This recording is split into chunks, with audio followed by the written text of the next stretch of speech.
Disney has released the final episode of Star Wars The Bad Batch, which followed the Bad Batch crew as they finally escaped from the secret cloning base on Tantus. And I thought the episode was okay. Don't get me wrong, the finale wasn't necessarily bad. I just found nothing about it to be particularly special. The Bad Batch made their way onto Tantus. They successfully managed to get the children and their clone brethren off of Tantus. No one important got hurt along the way, and everyone lived happily ever after. It's a good finale, but it plays out exactly the way you would expect it to.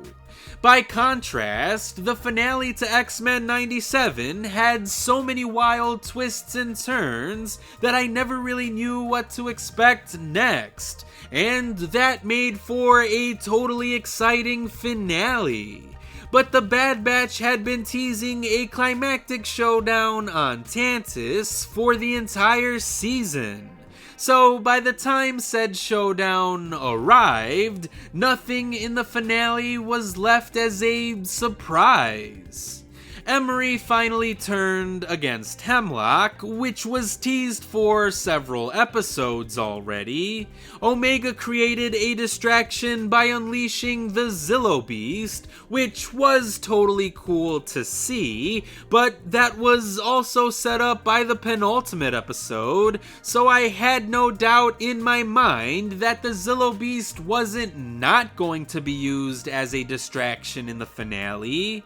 The Bad Batch crew faced off against the CX Troopers, which was also teased since the beginning of the season, and none of the CX Troopers turned out to be anyone that we knew.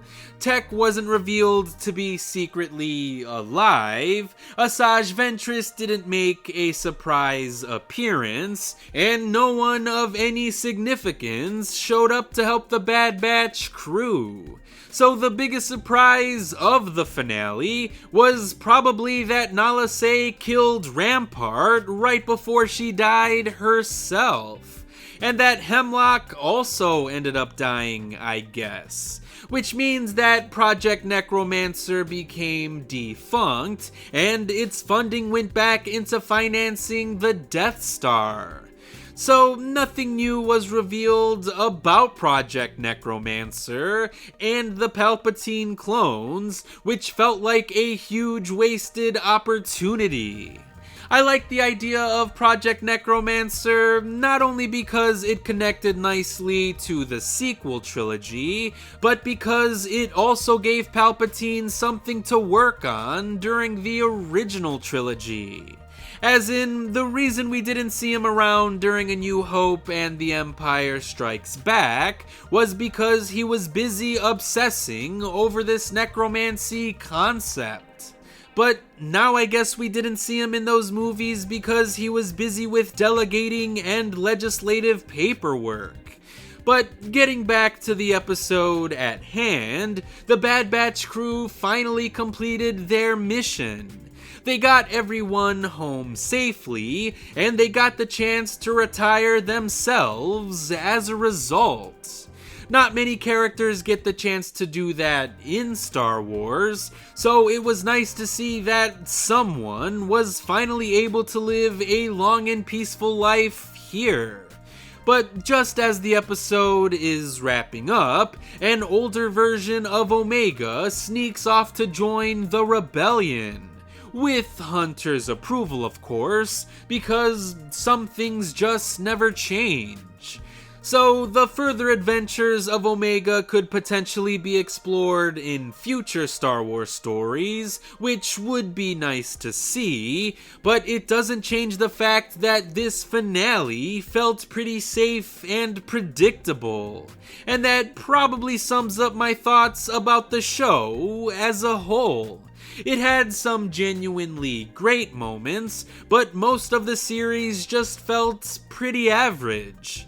So, at the end of the day, while I personally did enjoy The Bad Batch overall, I don't think it's one of the best shows that Lucasfilm has to offer.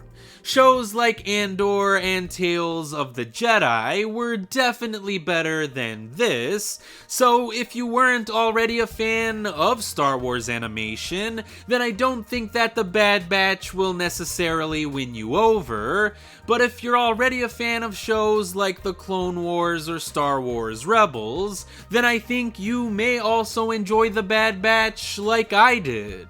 So, despite my mixed feelings about the show overall, I would still say that The Bad Batch would get a recommendation from me. And I appreciate anyone who stuck around to hear my full thoughts on the series finale of The Bad Batch. So, as always, thanks for watching.